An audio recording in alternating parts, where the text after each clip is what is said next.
ரொம்ப நாளுக்கு அப்புறம் திருப்பியும் second day positive close. Reversal confirm ஆயிடுச்சுன்னு நினச்சிக்கலாமா? டீட்டெயில்டா அனலைஸ் பண்ணிடலாங்க வாங்க. இங்கே கொடுக்கக்கூடிய தகவல் எல்லாமே எஜுகேஷனல் பர்பஸ்க்கு தாங்க. டிஸ்க்ளைமர் ரீட் பண்ணிக்கோங்க. வணக்கம் எம்ப்ரஸ். நிப்டி டே சார்ட் எடுத்து வச்சுக்கோங்க. கன்சிக்யூட்டிவ் டே வந்து நிப்டி கிரீன் கலரில் க்ளோஸ் பண்ணியிருக்காங்க. க்ளோஸ் பண்ணது எக்ஸாக்டாக பார்த்தீங்கன்னா 23,581 which is a fair value discount price அப்படின்னு நம்ம சொல்லியிருந்தோம் இல்லைங்க. அந்த டிஸ்கவுண்ட் ப்ரைஸில் க்ளோஸ் பண்ணியிருக்காங்க. ஸோ நெக்ஸ்ட் என்ன நடக்கலாம் அப்படின்னு பார்த்தீங்கன்னா 23,847 அது வந்து ஃபர்ஸ்ட் டார்கெட்டாக இருக்கலாங்க. அதுக்கு சப்போர்ட் என்ன அப்படிங்கிறது இன்ட்ராடேல நம்ம 5 minutes சார்ட்லையும் பார்த்துடலாம். ஸோ ஓவராலாக பார்த்தீங்கன்னா ஒரு அப் ட்ரெண்ட் ரெசியூம் ஆன மாதிரி நம்மளுக்கு காமிக்கிறாங்க. இந்த 5 minutes ட்ரெண்ட் எப்படி இருக்கு அப்படிங்கிறத பார்ப்போம். 5 minutes பார்த்தீங்கன்னா இன்னைக்கு டே ஓப்பன் வந்து ஃபிளாட் ஓப்பனுக்கு அப்புறம் டைரக்டா நம்ம சப்போர்ட் பிளாக்ல இருந்து 23,378 ஒரு நல்ல சப்போர்ட் அப்படின்னு நம்ம சொல்லியிருந்தோம். அதுதான் வந்து ஒரு பிவட் பாயிண்ட். மார்க்கெட் வந்து மேல சைடு பயாசா இல்ல கீழே சைடு பயாசா அப்படிங்கறது நேற்று வீடியோவில் நம்ம கிளியரா சொல்லியிருந்தோம். 23,378 எக்ஸாக்டா அந்த ஏரியால இருந்து ஒரு ரிவர்சல் எது வரைக்கும் அப்படின்னு பாத்தீங்கன்னா இந்த ஃபேர் வேல்யூ கேப்போட 50% டிஸ்கவுண்ட் பிரைஸ் அது வரைக்கும் ஒரு ரிவர்சல். திருப்பியும் 915 லோ வரைக்கும் வராங்க. நம்ம நேற்றே சொல்லியிருந்தோம் 915 லோவை கட் பண்ணலைன்னா நம்மளுக்கு அன்னைக்கு புட் சைட்ல என்ட்ரி பார்க்கணும் அப்படிங்கிறது கிடையாதுங்க. எக்ஸாக்டா பாத்தீங்கன்னா இன்னைக்கு 915 லோவை கட் பண்ணவே இல்லை. திருப்பியும் ஒரு 11:30க்கு ரீடெஸ்ட் எடுத்துட்டு மேலதான் போயிருக்காங்க மார்க்கெட். திருப்பியும் அதே டார்கெட் அச்சீவ்டு. இன்னைக்கு வந்து 2 சிம்பிள் ட்ரேட்ஸ்ங்க. மார்னிங் இது ஒரு ட்ரேட் கிடைச்சிருக்கும், அதுக்கப்புறம் இது ஒரு ட்ரேட். 2 சிம்பிள் ட்ரேட்ஸ் நம்மளுக்கு கிடைச்சிருக்கும். ஸோ 915 ஹைக்கு மேல மார்க்கெட் போனாலே அன்னைக்கு புட் சைடில் நம்ம கான்சென்ட்ரேட் பண்றதை அவாய்ட் பண்ணிடணுங்க. ஏன்னா மார்க்கெட் வந்து ஒரு ஹை மொமெண்டம்ல பாசிட்டிவ் சைடு ஸ்விங் ஆகிறதுக்கு நிறைய சான்சஸ் இருக்குங்க. ஸோ ஒரு சேஃபான ட்ரேடர்ஸ் வந்து இந்த மாதிரி டைம்ல வந்து புட் சைட்ல ட்ரேட் எடுக்கிறதுக்கு அவாய்ட் பண்ணுங்க. ஓகேங்களா? ஆனா புட் சைட்லயும் ஒரு என்ட்ரி இருக்குங்க. ஆனா வந்து இது சேஃபான ட்ரேட் கிடையாது. எப்போ வேணாலும் ரிவர்ஸ் ஆகலாம். ஓகேங்களா? ஸோ இது ஒரு பாயிண்ட் நான் சொல்ல விரும்புனாங்க.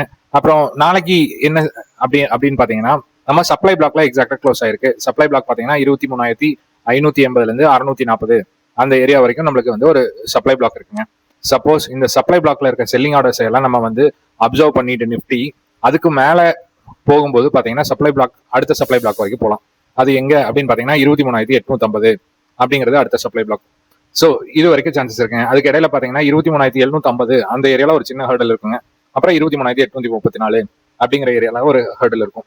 ஸோ இது ரெண்டே கிராஸ் பண்ணாங்கன்னா இந்த சப்ளை பிளாக் வரைக்கும் நிப்டி போறதுக்கு சான்சஸ் இருக்குங்க. ஸோ கீழே வந்தா டவுன் ட்ரெண்டா இருந்ததுன்னா இது வரைக்கும் வரலாம் அப்படின்னு பாத்தீங்கன்னா இன்னைக்கோட ஹை இல்ல ப்ரீவியஸ் டேவோட ஹை. இப்ப நேத்தோட ஹை பாத்தீங்கன்னா 23,502 இது வரைக்கும் வந்து ஒரு சப்போர்ட் எடுத்துட்டு அதுக்கப்புறம் திருப்பியும் மேல போகலாம். அப்படி இல்லைன்னா இன்னத்த லோ வரைக்கும் வரலாம். அது எவ்வளோ அப்படின்னு பாத்தீங்கன்னா 23,378 இந்த ஏரியா வரைக்கும் வந்துட்டு திருப்பியும் மேல போகலாம். ஸோ எதனால கீழே வராங்க அப்படின்னா ஒரு மார்க்கெட் வந்து ஒரு அப் ட்ரெண்ட் ஸ்டார்ட் ஆகுது அப்படின்னா கீழே வாங்கினவங்க எல்லாம் திருப்பி ஒரு ப்ராஃபிட் புக்கிங் வருவாங்க. அந்த ப்ராஃபிட் புக்கிங் வரும்போது ஒரு சின்ன கரெக்ஷன் வந்துட்டு அப்புறம் மார்க்கெட் மேல போனா அது ஒரு ஹெல்தியான ரிவர்சலுக்கு உண்டான இண்டிகேஷனுங்க.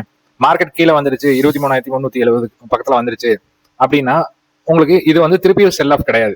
இதை கட் பண்ணிட்டு கீழே போகும்போது தான் நம்மளுக்கு அது செல் ஆஃப் அப்படிங்கறத கன்சிடர் பண்ணும்.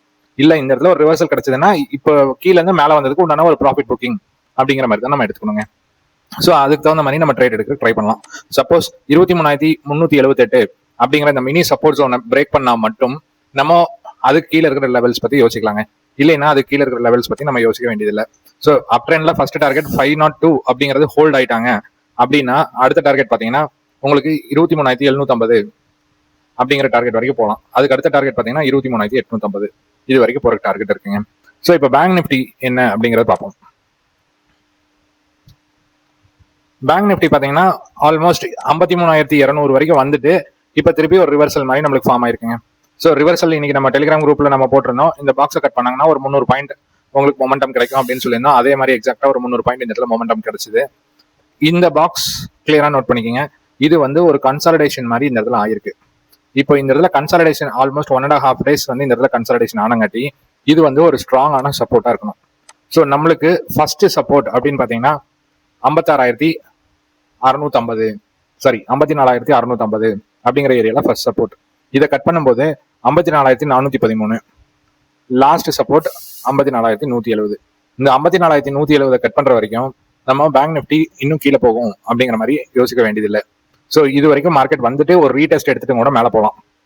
இல்ல 54,650 ஒரு ரீடெஸ்ட் எடுத்துட்டு உங்களுக்கு 55,600 வரைக்கும் ஒரு டார்கெட் இருக்குங்க. இதுக்கு இடையில ஹர்டல் அப்படின்னு பாத்தீங்கன்னா இந்த க்ளோஸ் இருக்குல்லங்க 55,110 120 இந்த ஏரியால ஒரு சின்ன ஹர்டல் இருக்குங்க. இந்த ஹர்டலை தாண்டினாங்கன்னா உங்களுக்கு 55,600 வரைக்கும் பேங்க் நிஃப்டி போறதுக்கு சான்சஸ் இருக்கு. ஏன்னா பேங்க் நிஃப்டி தான் நம்ம நிஃப்டியை டிரைவ் பண்ணுது. இதுல கிடைக்கிற மொமெண்டம் எக்ஸாக்டா நம்ம நிஃப்டிலையும் கிடைக்குங்க. ஸோ அது வந்து பார்த்து வச்சுக்கோங்க. அதுக்கு தகுந்த மாதிரி ட்ரேட் எடுக்க ட்ரை பண்ணலாம். நம்ம சண்டே வீடியோல போட்டு வந்திருப்போங்க, புல் பேக் லெவல்ஸ் அப்படிங்கிற மாதிரி சொல்லியிருப்போம். அப் ட்ரெண்ட் வந்து எந்த இடத்துல ரெஸ்யூம் ஆயிருக்கு அப்படின்னு நம்ம கன்ஃபார்ம் பண்ணணும். புல் பேக் லெவல்ஸ் அப்படின்னு நம்ம என்ன அப்படிங்கறத டிஃபைன் பண்ணியிருக்கோம். இப்போ நிஃப்டி பாத்தீங்கன்னா புல் பேக் லெவல் 1 ஆன 23,850 நோக்கி தான் போயிட்டு இருக்கு. இதுக்கு மேல ஒரு பாடி க்ளோஸ் வச்சாங்கன்னா அந்த புல் பேக் லெவல் 2. ஸோ கன்சிக்யூட்டிவா அந்த மாதிரி புல் பேக் லெவல்ஸ்க்கு போலாங்க. ஸோ இதுவும் ஒரு ஸ்னாப்ஷாட் எடுத்து வச்சுக்கோங்க, உங்களுக்கு ட்ரேடிங்க்கு யூஸ்ஃபுல்லா இருக்கும். இப்போ ப்ரீமியம் சார்ட்ல பாத்தீங்கன்னா 23,600 கால் புட் எடுத்திருக்கோம். இது எதனால 23,600 எடுத்திருக்கோம் அப்படின்னு பாத்தீங்கன்னா ஈக்குவல் வெயிட்டேஜ் க்ளோஸ் பண்ண வேல்யூ பாத்தீங்கன்னா 23,600 தான் நெக்ஸ்ட் எக்ஸ்பைரிக்கு. ஸோ அதனால அதோட கால் புட் சார்ட் எடுத்து வச்சிருக்கோம். இப்போ ப்ரீவியஸ் டே க்ளோஸ், லோ, அப்புறம் ஹை மார்க் பண்ணியிருக்கோங்க. இப்போ நாளைக்கு என்ன சுச்சுவேஷன் நடக்கலாம் அப்படின்னு பாத்தீங்கன்னா 23,600 கால் 252க்கு மேல இருந்தா ஃபர்ஸ்ட் டார்கெட் 285. அப்போ உங்களுக்கு புட்டு வந்து இந்த லோவை கட் பண்ணிட்டு கீழே போயிட்டாங்க, 233 கட் பண்ணிட்டு கீழே போயிட்டாங்க அப்படின்னா 352 வரைக்கும் போற சான்சஸ் இருக்குங்க. அதே புட் சைட்ல நம்மளுக்கு என்ட்ரி கிடைக்கிற மாதிரி இருந்ததுன்னா, மார்க்கெட் டவுன் ட்ரெண்டா இருந்ததுன்னா 255க்கு மேல இருக்கும்போது நெக்ஸ்ட் டார்கெட் பாத்தீங்கன்னா இந்த ஸ்விங் ஹை 321. ஏன்னா இங்க இருந்தா நம்ம செல்லர்ஸ் வந்து செல் பண்ணிருக்காங்க கடைசியா. ஸோ இது வந்து ஃபர்ஸ்ட் டார்கெட் வரைக்கும் இருக்கலாம். அதுக்கு அடுத்த டார்கெட் அப்படின்னு பாத்தீங்கன்னா அடுத்த ஸ்விங் ஹை 401. ஸோ இது வரைக்கும் போலாங்க. ஓகேங்களா? இது வந்து மார்க்கெட் டவுன் ட்ரெண்டா இருந்தா, சப்போஸ் இந்த 255க்கு மேல இருக்கும்போது இது 252 கட் பண்ணிட்டு கீழே வரணும். இது கீழே வந்து 169 கிட்ட இது ரிவர்சல் கிடைச்சதுன்னா உங்களுக்கு கால் சைட்ல என்ட்ரி கிடைக்கிற சான்சஸ் இருக்கு. ஸோ இந்த கால் சைட்ல இருந்து என்ட்ரி கிடைக்கணும்னா இந்த இடத்துல ஒரு கன்சாலிடேஷன் மோடுக்கு போயிட்டு அந்த கன்சாலிடேஷன்ல இருந்து திருப்பி ஒரு ரிவர்சல் கிடைக்கலாங்க. ஸோ அது வந்து பாத்துக்கோங்க. ஸோ இந்த 2 சார்ட்டே ஒரு ஸ்னாப்ஷாட் எடுத்து வச்சுக்கோங்க, நாளைக்கு ட்ரேட் பண்றதுக்கு யூஸ்ஃபுல்லா இருக்குங்க. ஸோ இன்னைக்கு கொடுத்த தகவல் யூஸ்ஃபுல்லா இருக்கும்னு நினைக்கிறேங்க. பிடிச்சதுன்னா லைக் பண்ணுங்க. தேங்க்யூ.